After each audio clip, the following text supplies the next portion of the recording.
Hello shinobi, कैसे हो आप सब? आप देख रहे हो what if Naruto has Gojo eyes series का पार्ट 2 और आज का एपिसोड कहानी को एक बिल्कुल नए मोड पर ले जाने वाला है। अगर आपने अभी तक पार्ट 1 नहीं देखा तो डिस्क्रिप्शन में उसका लिंक दिया हुआ है, पहले वो जरूर देख लेना ताकि पूरी कहानी सही तरीके से कनेक्ट हो सके। आज के एपिसोड में नारुतो की आंखों की ताकत का असर सिर्फ फाइट्स तक सीमित नहीं रहेगा, बल्कि उसकी पहचान, उसके रिश्ते और आने वाली कहानी सब पर पड़ेगा। अगर ये वीडियो आपको सच में पसंद आए और लगे कि स्टोरी नेक्स्ट लेवल जा रही है तो हाइप पॉइंट देना मत भूलना। ये क्रिएटर्स के लिए बहुत बड़ा सपोर्ट होता है और इससे ऐसी स्टोरीज और तेजी से आगे बढ़ती हैं। वीडियो खत्म होने के बाद कमेंट में जरूर बताना कि इस एपिसोड का सबसे बेस्ट पार्ट कौन सा लगा। और हमेशा की तरह अगर नारुतो एक्स गोजो का ये क्रॉसओवर आपको पसंद आ रहा है तो लाइक, शेयर और चैनल को सपोर्ट करना मत भूलना। तो चलो कहानी शुरू करते हैं। जब नारुतो और कोनोहामारू बाहर की ओर बढ़े तो उसने पूछा, बॉस आपकी आंखों पर ये कपड़ा क्यों बंधा हुआ है? ये ब्लाइंड फोल्ड्स हैं और मैं इन्हें क्यों पहनता हूँ? नारुतो ने बात को इतने आसान शब्दों में समझाया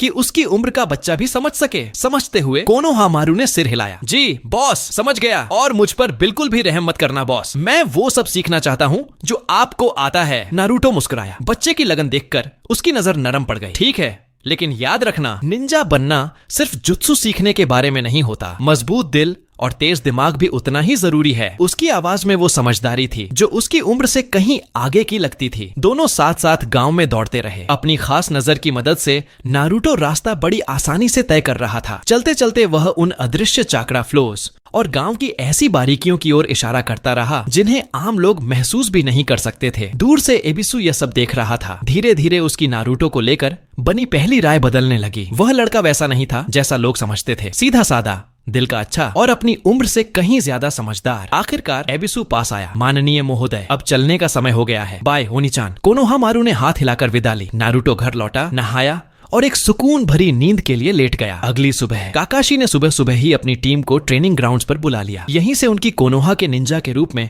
असली जर्नी शुरू होने वाली थी। लेकिन जल्द ही उन्हें एहसास हुआ कि जो मिशंस दिए जा रहे थे वो उनकी कल्पना से बिल्कुल अलग थे। खोए हुए पालतू जानवर ढूंढना या नदी की सफाई में मदद करना, ये सब बेहद मामूली काम थे। तालाब साफ करते हुए नारुतो का गुस्सा फूट पड़ा। बच्चों का डायपर चेंज करना, कुत्ता घुमाना, अगर ऐसे भी कोई मिशंस हैं तो वो भी साफ साफ बता दो। हम डी रैंक मिशंस क्यों कर रहे हैं? ये काम तो हमसे कहीं नीचे के हैं। उसकी बात का जवाब देते हुए साकुरा बोली, सी रैंक मिशंस लेने से पहले हमें कुछ डी रैंक पूरे करने जरूरी होते हैं। वह हाथ रोक कर बोला, लेकिन हम इससे कहीं ज्यादा कर सकते हैं। ये काम हमारी ताकत और पोटेंशियल की बर्बादी है। इस बीच काकाशी आराम से पेड़ की टहनी पर बैठा अपनी पसंदीदा नॉवल पढ़ रहा था। बेचैन होकर नारुतो उसके पास गया। काकाशी सेंसे, हमारी तरफ से भी देखिए, ये मिशंस बहुत ही आसान हैं। हम इससे आगे निकल चुके हैं। हमें ऐसा कुछ मिशन चाहिए जिससे सास्के की पैंट गीली हो जाए। सास्के भी बीच में बोला, पहली बार इस फुद्दू की बात में दम है। मौजूदा मिशंस हमारे स्किल लेवल के हिसाब से नहीं हैं। ये हमारी एबिलिटीज की बर्बादी है। सास्के को सहमति देखकर साकुरा ने भी सिर हिला दिया। अपनी किताब बंद करते हुए काकाशी बोले, मैं समझ रहा हूँ कि तुम क्या कहना चाहते हो। तुम्हारी फीलिंग्स जायज हैं, लेकिन ये मत भूलो राजमाता शिवगामी ने क्या कहा था, हर काम चाहे छोटा ही क्यों ना हो गांव के लिए जरूरी होता है। नारुतो ने झुंझलाहट दबाते हुए कहा, लेकिन सेंसे, हम लगातार खुद को पुश कर रहे हैं। इन मामूली डी रैंक मिशन से हम अपनी काबिलियत कैसे साबित करें? ऐसा लगता है जैसे गांव को हमारी प्रोग्रेस दिख ही नहीं रही। सास्के ने जोड़ा, हम शिकायत नहीं कर रहे। नारुतो ने साफ किया, हम बस चाहते हैं कि हमारी स्किल्स सही जगह इस्तेमाल हों ताकि हमें सच में शिनोबी होने का एहसास हो। काकाशी ने अपना नजरिया रखा। शिनोबी होना सिर्फ सबसे कठिन लड़ाइयां ढूंढने के बारे में नहीं है, लेकिन मैं समझता हूँ तुम अपनी लिमिट्स बढ़ाना चाहते हो। याद रखो, हर मिशन कुछ न कुछ सिखाता है, भले ही वो सिर्फ पेशेंस ही क्यों ना हो। सास्के ने ठंडे लहजे में कहा, बस अगला मिशन हमारे लेवल का होना चाहिए। काकाशी ने जवाब दिया, मैं कोशिश करूंगा, लेकिन अभी जो काम हाथ में है उसे पूरी एफिशिएंसी से खत्म करते हैं। चले? समझदार साकुरा ने तुरंत कहा, समझ गए सेंसे, काम चाहे जैसा हो हम पूरी कोशिश करेंगे। उन्हें देखते हुए काकाशी बोले, यही सही एटीट्यूड है, इसे बनाए रखो और मुझे पूरा यकीन है कि होकागे तुम्हें आगे के मुश्किल मिशंस के लिए तैयार मानेंगे। जोश में आकर नारुतो बोला, ठीक है, इस मिशन को जल्दी खत्म करते हैं और दिखा देते हैं कि हम किस खेत की मूली हैं। सास्के ने चुपचाप सिर हिलाया। मास्क के पीछे हल्की मुस्कान के साथ काकाशी बोले, चलो फिर आगे बढ़ते हैं टीम 7। इस तरह टीम 7 पूरी दृढ़ता के साथ अपने मिशन पर निकल पड़ी, इस भरोसे के साथ कि उनका मेंटोर सही समय पर उनके लिए आवाज उठाएगा और वे खुद एक सच्चे शिनोबी के लिए जरूरी धैर्य और दृढ़ता को निखारते रहेंगे। इस दौरान नारुतो अपनी रॉ स्ट्रेंथ को और बढ़ा नहीं पा रहा था, लेकिन उसकी निंजुत्सु स्किल्स उसकी उम्र के हिसाब से काफी आगे थीं। इसका बड़ा कारण उसकी 6 आईज थीं, जिनकी वजह से वह जुत्सु को तेजी से समझ और सीख पा रहा था। यही काबिलियत उसे मल्टी शैडो क्लोन जुत्सु जैसे एडवांस्ड निंजुत्सु पर भी जबरदस्त पकड़ दिला रही थी, जिससे उसकी ट्रेनिंग क्षमता अनमैच्ड हो गई थी। जेनजुत्सु की बात करें तो वह अब भी किसी को पूरी तरह जेनजुत्सु में फंसाने में माहिर नहीं हुआ था, लेकिन उसकी 6 आईज उसे ऐसी जागरूकता देती थीं कि इल्यूजन्स को भेदना उसके लिए कहीं आसान था, जिससे वह जेनजुत्सु के खिलाफ काफी हद तक सुरक्षित रहता। ताइजुत्सु में उसकी ग्रोथ साफ दिख रही थी। 1-on-1 लड़ाई में वह किसी भी अनुभवी चुनिन को कड़ी टक्कर दे सकता था। 6 आईज की वजह से उसकी बैटल आईक्यू तेजी से बढ़ रही थी, जो मिशंस और लड़ाई के दौरान तेज फैसले लेने में उसकी मदद करती थी। आखिरकार दिन का मिशन पूरा हो गया। अचानक नारुतो को याद आया कि उसने इनो से ट्रेनिंग का वादा किया था। यह सोचते ही वह तय जगह की ओर निकल पड़ा। वहां पहुंचते ही उसने देखा कि टीम 10 पहले से मौजूद थी और आपस में बातें कर रही थी। आंखों पर वही ब्लाइंडफोल्ड और चेहरे पर हल्की मुस्कान लिए वह उनके पास पहुंचा। उसे देखते ही इनो, शिकामारू और चोजी हंसते हुए बोले, अरे देखो वो आ गया। नारुतो ने हल्का सा सिर हिलाया। काम जल्दी निपट गया तो करना क्या है? आलस भरे इशारे के साथ शिकामारू बोला, जब कोनोहा का नंबर 1 जीनियस आ ही गया है तो थोड़ी शैडो ट्रेनिंग मजेदार रहेगी। उत्साह में चोजी ने हाथ ताली की तरह बजाए और उसके बाद बारबेक्यू। थकी हुई सांस छोड़ते हुए शिकामारू बोला, हमारा स्केड्यूल खाने से डिसाइड नहीं होना चाहिए चोजी। सौतन इनो थोड़ी पास आई। मैं चाहती हूँ तुम अपने कुछ मूव्स दिखाओ नारुतो, यकीनन मुझे काफी कुछ सीखने को मिलेगा। उसकी नजदीकी महसूस करते हुए नारुतो के अंदर की जवानी जाग उठी। लगता है मना नहीं कर सकता, तो शुरुआत कहाँ से करें? बीच में शिकामारू ने टोका, फ्लर्टिंग से शुरुआत मत करो इनो। झुंझलाकर उसने उसकी तरफ देखा। मैं बस फ्रेंडली हो रही हूँ, है ना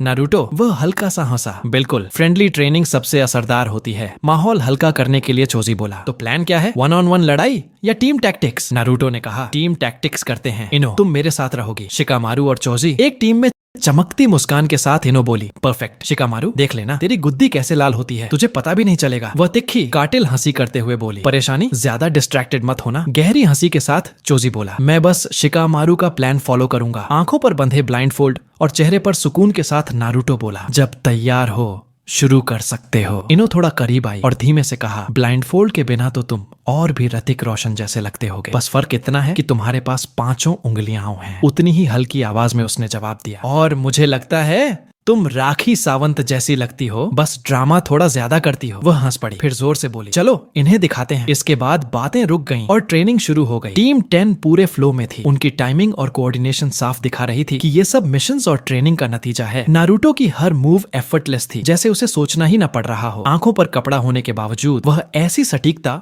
और शालीनता से मूव कर रहा था मानो दुनिया उसे बाकियों से कहीं ज्यादा साफ दिख रही हो। जैसे जैसे दिन ढलने लगा, ट्रेनिंग ग्राउंड पर हंसी, हल्की नोक झोंक और जेन्युइन कोशिशों की आवाजें गूंजने लगीं। वो पल ऐसा था जहां निंजा होना सिर्फ ट्रेनिंग नहीं बल्कि बॉन्डिंग का जरिया बन गया। ट्रेनिंग खत्म होने के बाद भले ही सब मजाक में था, अगर किसी टीम को विजेता माना जाए तो वो साफ तौर पर नारुतो और इनो की टीम थी। आंखों में प्रशंसा लिए वह उसके पास आई। नारुतो, तुम आज सच में कमाल थे। तुम हमेशा हमसे 2 कदम आगे कैसे रहते हो? वह मुस्कुराया और बोला, इनो, बस सेंसिंग और मूवमेंट्स को पहले से समझने की बात है। हाथ जेब में डाले शिकामारू भी पास आ गया। हाँ, मूवमेंट्स को पहले से भांपना जैसे ये सांस लेने जितना आसान हो। नारुतो बोला, मेरे लिए तो है, हमारी टीम ही जीती है। इन्होंने भरोसे से कहा। उसी जोश को काटते हुए वह अचानक बोला, वैसे अभी रामेन खाने का बहुत मन कर रहा है, काफी भूख लगी है। मैं भी भूखा हूँ, चलो निकलते हैं। चोजी ने कहा, चलो रेस लगाते हैं, कौन पहले शॉप पहुंचता है। उसने एक्साइटमेंट में सुझाव दिया। ठीक है, शॉप पर मिलते हैं, नारुतो ने जवाब दिया और बॉडी फ्लिकर टेक्निक के साथ वहीं से गायब हो गया। ये आइडिया देने की जरूरत ही क्या थी, कितनी परेशानी। शिकामारू ने जम्हाई लेते हुए बड़बड़ाया। जब वे पहुंचे,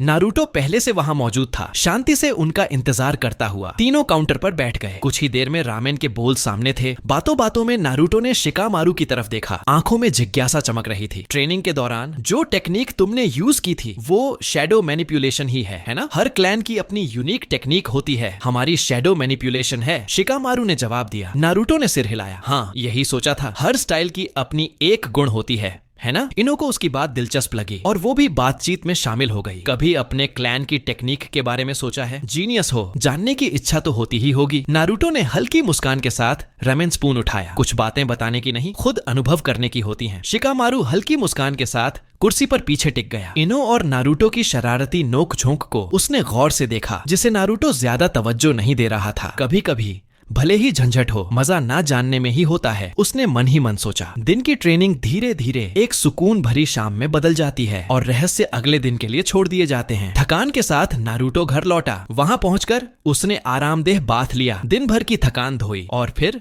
गहरी नींद में चला गया। अगले दिन भी कुछ अलग नहीं था। नारुतो और टीम 10 ने अपनी समाज सेवा डी रैंक ड्यूटीज पूरी की और ट्रेनिंग के लिए निकले। फर्क बस इतना था कि आज नारुतो ने ट्रेनिंग से पहले ही खत्म कर ली। होकागे ऑफिस के सामने नारुतो खड़ा था। उसकी उत्सुकता और बेचैनी उसके हाव भाव से साफ झलक रही थी। नारुतो, आज अचानक आना कैसे हुआ? हिरुजेन ने मुस्कुराते हुए पूछा, क्योंकि वह लड़के के मन में भरी बेताबी को भांप गया था। आंखों पर बंधी ब्लाइंड फोल्ड के बावजूद नारुतो की एनर्जी अलग ही थी। तो दादाजी चान, मैं सोच रहा था, हर क्लैन की कोई अपनी जुत्सु होती है, सही ना? तो फिर उजुमाकी क्लैन की खुद की टेक्निक क्या है? मेरी खास जुत्सु क्या है? हिरुजेन कुर्सी पर पीछे टिके, चेहरे पर सोच में डूबा भाव। उजुमाकी क्लैन वो एक बेहद पेचीदा जुत्सु में अपनी तगड़ी मास्टरी के लिए जाने जाते थे। नारुतो और पास आ गया। एक्साइटमेंट छुप ही नहीं रही थी। पेचीदा जुत्सु? कौन सी? सीलिंग का आर्ट। हिरुजेन ने शांत स्वर में कहा, तुम्हारे पूर्वज सील्स की मदद से लगभग कुछ भी सील कर सकते थे। उनकी टेक्निक्स बहुत गहरी थीं, अक्सर उनके अस्तित्व से जुड़ी हुई। तो क्या मैं भी सीलिंग जुत्सु सीख सकता हूँ? नारुतो ने पूछा। हाँ, सीख सकते हो, हिरुजेन ने समझाया, लेकिन याद रखना, सीलिंग जुत्सु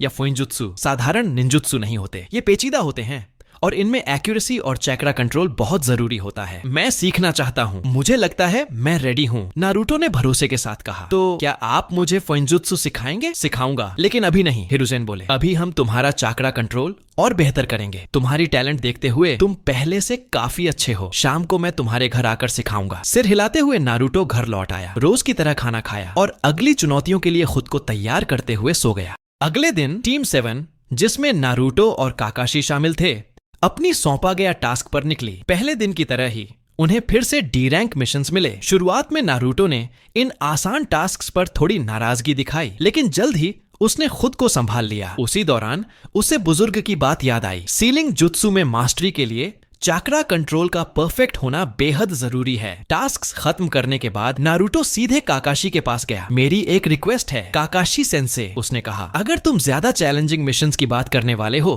तो याद रखो, सी रैंक टास्क डी रैंक सफलतापूर्वक पूरा करने के बाद ही मिलते हैं। काकाशी ने शांत स्वर में याद दिलाया। नहीं, बात मिशंस की नहीं है, नारुतो बोला। मैं अपना चैक्रा कंट्रोल बेहतर करना चाहता हूँ। क्या आप मुझे ट्रेन कर सकते हैं? ठीक है, काकाशी ने सहमति दी। पहले अपना करंट टास्क पूरा करो, उसके बाद मैं तुम सबको चैक्रा को सही तरीके से कंट्रोल करना सिखाऊंगा। नारुतो वापस अपने काम में लग गया। टास्क पूरा होने के बाद काकाशी ने कहना शुरू किया, तुम दोनों चैक्रा को समझते हो, है ना? इसे बैलेंस करना बेसिक से लेकर एडवांस्ड टेक्निक्स के लिए बहुत जरूरी है। सास्के और साकुरा ने हामी में सिर हिलाया। अच्छा, नारुतो ने चैक्रा कंट्रोल सुधार करने की इच्छा जताई है और मुझे लगा ये तुम दोनों के लिए भी फायदेमंद होगा। इसे मेरे एग्जाम पास करने और ऑफिशियली शिनोबी बनने की रिवॉर्ड समझो, काकाशी ने कहा। जिज्ञासा से भरी साकुरा ने पूछा, प्लान क्या है Kakashi sensei? Tree climbing, Kakashi ने जवाब दिया। Tree climbing? क्यों? साकुरा थोड़ी उलझन में बोली। सिल्वर बालों वाले जोनिन काकाशी ने समझाया, ये नॉर्मल क्लाइंबिंग नहीं है, इसमें चैक्रा यूज होगा ऐसे। और यह कहते हुए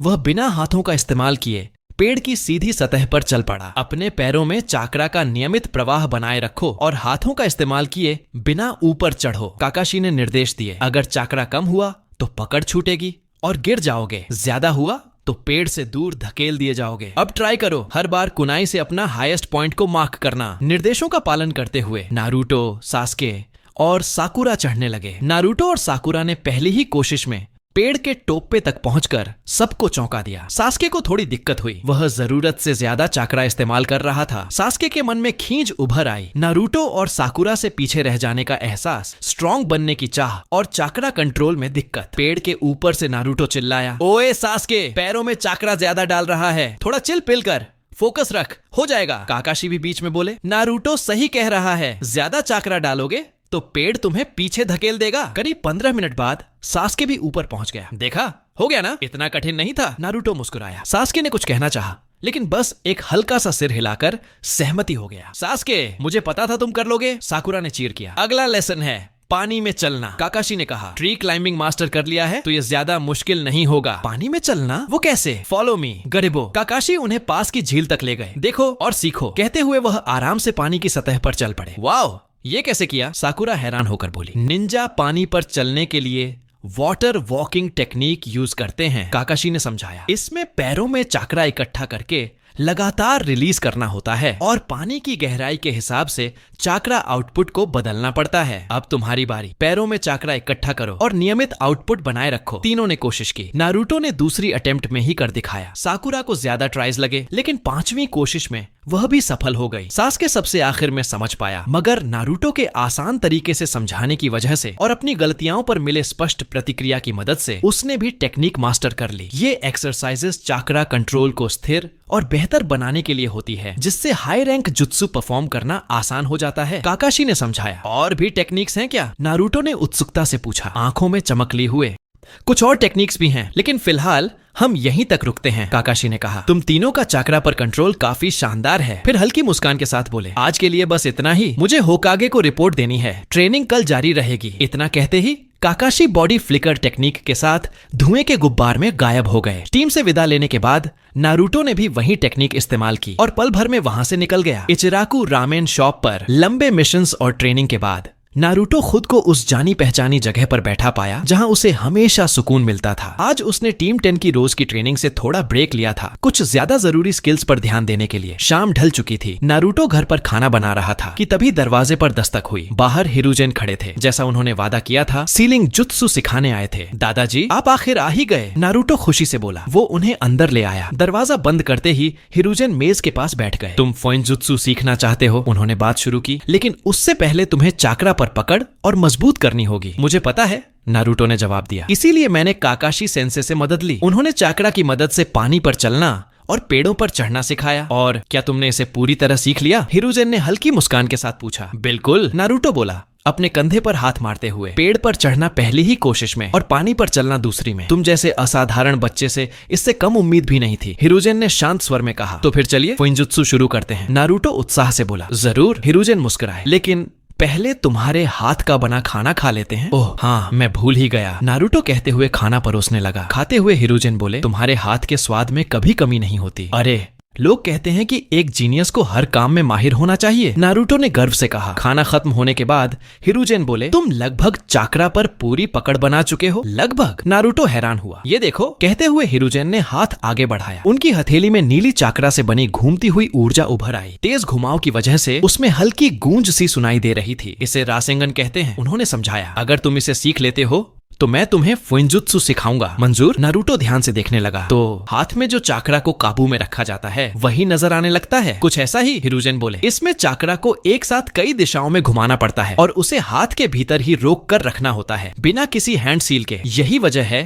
कि इसे सीखना इतना कठिन है। समझ गया, नारुतो ने कहा। अगर मैं कर पाया तो आप फोइनजुत्सु सिखाएंगे, है ना? हाँ, हिरुजेन ने जवाब दिया। तो चलिए, नारुतो बोला, अभी कोशिश करते हैं। यहाँ मत करना। अगर तुम हिरुजेन की बात पूरी भी नहीं हुई थी कि उन्होंने देखा नारुतो ने हाथ आगे बढ़ाया और उसकी हथेली में भी वही घूमती हुई नीली ऊर्जा बन चुकी थी। हो गया, नारुतो की आवाज जोश से भरी थी। ठीक बना है ना? पहली ही कोशिश में? ओह रे मैया, योका देख लियो। हिरुजेन भीतर ही भीतर हैरान होकर बोले, मिनाटो, इसका दिमाग बिल्कुल तुम्हारे जैसा है। उन्होंने मन ही मन सोचा, बहुत बढ़िया। उन्होंने खुद को संभालते हुए कहा, तुमने कमाल कर दिया। अब फोइनजुत्सु सिखानी पड़ेगी, नारुतो ने पूरे भरोसे के साथ कहा। हाँ हाँ, हिरुजेन बुदबुदाए, अभी भी सोच में डूबे हुए। मिनाटो की रासेंगन पहली बार में असाधारण कहना भी कम है। उनकी सोच नारुतो की आवाज से टूटी। ओए दादाजी, कहाँ खो गए? फोइनजुत्सु की बात कर रहा हूँ। नारुतो, बैठ जाओ। इस बार हिरुजेन की आवाज गंभीर थी। वो चुपचाप बैठ गया। क्या हुआ? इतनी गंभीर बात क्या है? तुम्हें याद है जब तुमने अपने माता पिता के बारे में पूछा था? हाँ, नारुतो बोला। आपने कहा था आपको नहीं पता। मुझे उस रात की बहुत सारी बातें याद हैं, लेकिन मेरे माता पिता के चेहरे याद नहीं आ रहे। मैंने वो सच नहीं बताया था। नारुतो की आंखों में गुस्सा उभर आया। तो आप जानते थे? तुम्हारे पिता मिनाटो नामिकाजे थे, 4th होकागे, और तुम्हारी माँ कुशिना उजुमाकी, 9 टेल्स की पिछली जिंचुरिकी, 4th होकागे। नारुतो की आवाज कांप गई। मेरे पापा? उसका दिमाग सुन्न हो चुका था। हैरानी, गुस्सा और दर्द सब एक साथ उमड़ पड़े। मैं समझता हूँ, हिरुजेन ने कहा, तुम्हें मुझसे नाराज होने का पूरा हक है, लेकिन इससे पहले कि मैं क्या कहूँ, नारुतो ने बीच में रोकते हुए कहा, ये सब मुझसे छुपाया ही क्यों गया? हिरुजेन ने नारुतो को उस रात की पूरी सच्चाई बताई। वो रात जिसने सब कुछ बदल दिया। क्यों उसका नाम उजुमाकी रखा गया जबकि उसके पिता नामिकाजे थे, और उससे जुड़ी हर बारीकी। मैंने सोचा था जब तुम इस बोझ को उठाने के लिए तैयार हो जाओगे तब तुम्हें सब बता दूं, और मुझे लगा कि अब तुम इसके लिए तैयार हो। हिरुजेन बोले, मेरे मम्मी पापा दोनों गांव के हीरो थे, नारुतो ने कहा। उसकी आवाज में अडिग भरोसा था। हाँ नारुतो, बिल्कुल। हिरुजेन ने सहमति में सिर हिलाया। उन्होंने गांव के लिए बहुत कुछ कुर्बान किया। इसके बाद कुछ देर दोनों ने नारुतो के माता पिता को याद किया, उनकी अलग अलग शख्सियतें और उनकी जबरदस्त ताकत। ये रासेंगन जो मैंने आपसे सीखा, ये मेरे पापा की बनाई हुई जुत्सु है ना? नारुतो ने पूछा। उसकी आवाज में अब सम्मान साफ झलक रहा था। हाँ, हिरुजेन बोले। उन्होंने इसे इस इरादे से बनाया था कि चक्र के रूप में बदलाव को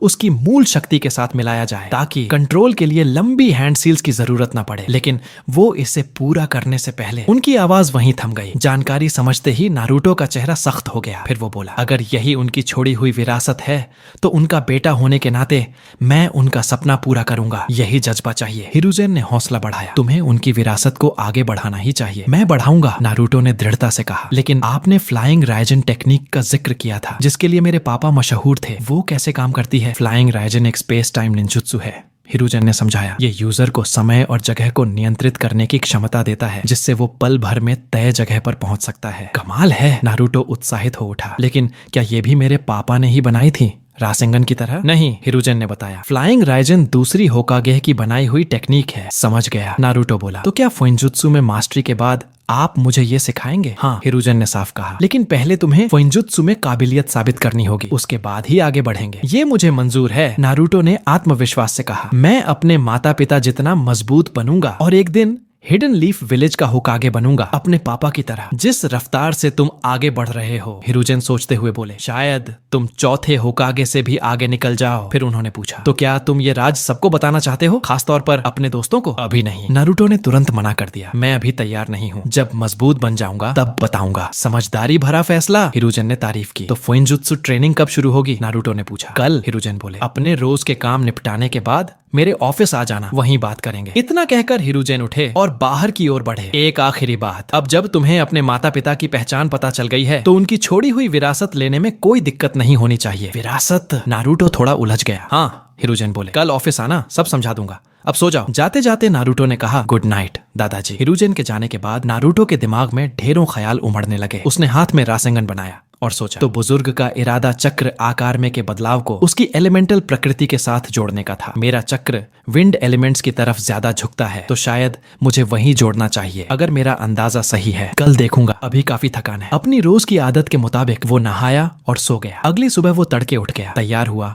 नाश्ता किया और अपनी रोजमर्रा मिशंस के लिए निकल पड़ा। आज फिर डी रैंक मिशंस मिले थे, लेकिन इस बार नारुतो ने कोई शिकायत नहीं की। माता पिता की सच्चाई और पिता की विरासत जानने के बाद उसे समझ आ गया था कि शिनोबी होने का मतलब क्या होता है। छोटा सा काम भी गांव और उसके लोगों की भलाई में योगदान दे सकता है। ए सास्के, जरा ये देख, काम करते हुए नारुतो बोला। सास्के ने उसे तिरछी नजर से देखा। क्या हो गया मेरे बेटे? कुछ जबरदस्त है, देखेगा तो पगला जाएगा, नारुतो ने हाथ में रासेंगन बनाते हुए कहा। कूल है ना? वो मुस्कुरा उठा। सास्के और सकुरा दोनों चौंक गए। ये क्या है? सकुरा ने पूछा। रासेंगन है, नारुतो ने बताया। कल सीखा? ये तो चौथे होकागे मिनाटो सेंसे की जुत्सु है। काकाशी बुदबुदाए, सब कुछ ध्यान से देखते हुए। नारुतो, काकाशी ने उसे बुलाया। तुमने ये कब और कैसे सीखी? दादाजी ने सिखाई कल, नारुतो ने सहजता से कहा।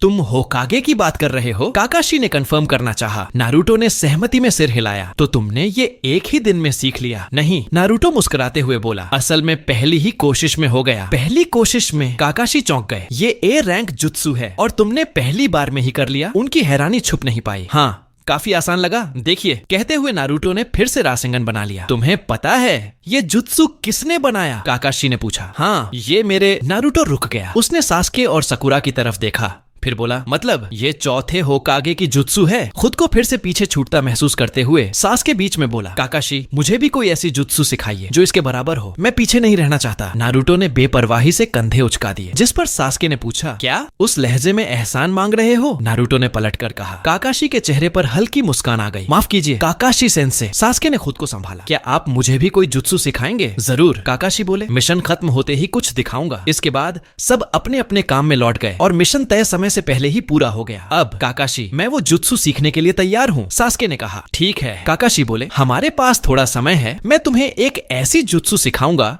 जो नारुतो वाली से मिलती जुलती है, वो भी ए रैंक जुत्सु है। इधर नारुतो ने हाथ में रासेंगन बनाया और उसमें विंड एलिमेंट्स को मिलाने की कोशिश की। पहली ही कोशिश में रासेंगन जोर से फट पड़ा और नारुतो उछलकर पीछे जा गिरा। साकुरा, सास्के और काकाशी की नजरें उसी पर टिक गईं। काकाशी तुरंत उसके पास पहुंचे। सब ठीक है, तुम क्या करने की कोशिश कर रहे थे? मैं ठीक हूँ सेंसे, नारुतो बोला। रासेंगन में विंड एलिमेंट जोड़ने की कोशिश कर रहा था, उल्टा पड़ गया। तो होकागे ने तुम्हें इसके बारे में बताया है, काकाशी ने कहा। हाँ, ध्यान रखना नारुतो, ऐसे प्रयोग खतरनाक हो सकते हैं। समझ गया, नारुतो ने उठते हुए कहा। उधर काकाशी सास्के के साथ थे, जिसे अपनी जुत्सु में थोड़ी दिक्कत आ रही थी। सास्के काकाशी की जुत्सु चिदोरी सीख रहा था। इस बीच नारुतो ने सुरक्षा के लिए अपने क्लोन के साथ अभ्यास करने का फैसला किया, ताकि अचानक कोई धमाका हो तो संभाला जा सके। पहली कोशिश, धूम धाम बूम पताका, रासेंगन फटा और क्लोन उड़ गया। दूसरी कोशिश, बूम धूम कृष नाकाम। तीसरी कोशिश नाकाम। चौथी कोशिश नाकाम। 69 कोशिश कामयाब। नारुतो ने देखा कि रासेंगन के बीचों बीच 4 बड़े बिंदु बन गए थे, बिल्कुल फूमा शूरिकेन जैसे। उसकी आवाज किसी चिड़िया की चीख जैसी थी। हो गया, नारुतो खुशी से उछल पड़ा। सास्के और काकाशी भी वहां आ गए। तो सास्के, नई जुत्सु पर पकड़ बन गई? नारुतो ने पूछा। सास्के ने नजरें झुका ली। जुत्सु मुश्किल है, काकाशी बोले, उसका हौसला बढ़ाते हुए, लेकिन वो काफी तेजी से सीख रहा है। अच्छा है, नारुतो बोला, तुम सीखने में सच में अच्छे हो सास्के। आज की ट्रेनिंग यहीं खत्म, काकाशी ने कहा। मुझे होकागे को मिशन रिपोर्ट देनी है, तो मैं भी साथ चलूंगा, नारुतो बोला। मिशन के बाद बुजुर्ग ने बुलाया है। ठीक है, काकाशी ने हामी भरी। सास्के और साकुरा से विदा लेकर दोनों होकागे के ऑफिस की ओर बढ़े। होकागे के ऑफिस में आ गए तुम दोनों, हिरुजेन ने अपनी मेज से कहा। काकाशी ने मिशन रिपोर्ट सौंप दी। तो क्या अब फुंजुत्सु शुरू करेंगे? नारुतो ने उत्साह से पूछा। फुंजुत्सु? काकाशी ने हैरानी से दोहराया। हाँ, हिरुजेन ने पुष्टि की। मैं अपने मम्मी पापा की तरह सीलिंग जुत्सु में माहिर बनना चाहता हूँ, नारुतो बोला। तुम्हारे माता पिता? काकाशी ने हिरुजेन की तरफ देखा। उन्होंने सिर हिलाया। हाँ, मैंने उसे सब बता दिया है। मुझे लगता है वो अब इसे संभालने के लिए काफी समझदार और मजबूत है। ठीक है होकागे सामा, काकाशी बोले। मैं चलता हूँ। काकाशी बाहर निकल गए और नारुतो हिरुजेन के साथ अकेला रह गया। बैठ जाओ नारुतो, हिरुजेन ने कहा। नारुतो कुर्सी पर बैठ गया। अब उन चीजों की बात करते हैं जो तुम्हारे माता पिता तुम्हारे लिए छोड़ गए, हिरुजेन बोले। मिनातो के 3 सेफ हाउसेस थे। 9 टेल्स के हमले में उनमें से 2 नष्ट हो गए। जो एक बचा है अब वो तुम्हारा है। इसके बाद उन्होंने बाकी संपत्तियों के बारे में बताया। आखिर में तुम्हारे माता पिता तुम्हारे लिए 200 मिलियन रियो छोड़ गए हैं। नारुतो की आंखें फैल गईं। 200 मिलियन रियो, उसने अविश्वास से दोहराया।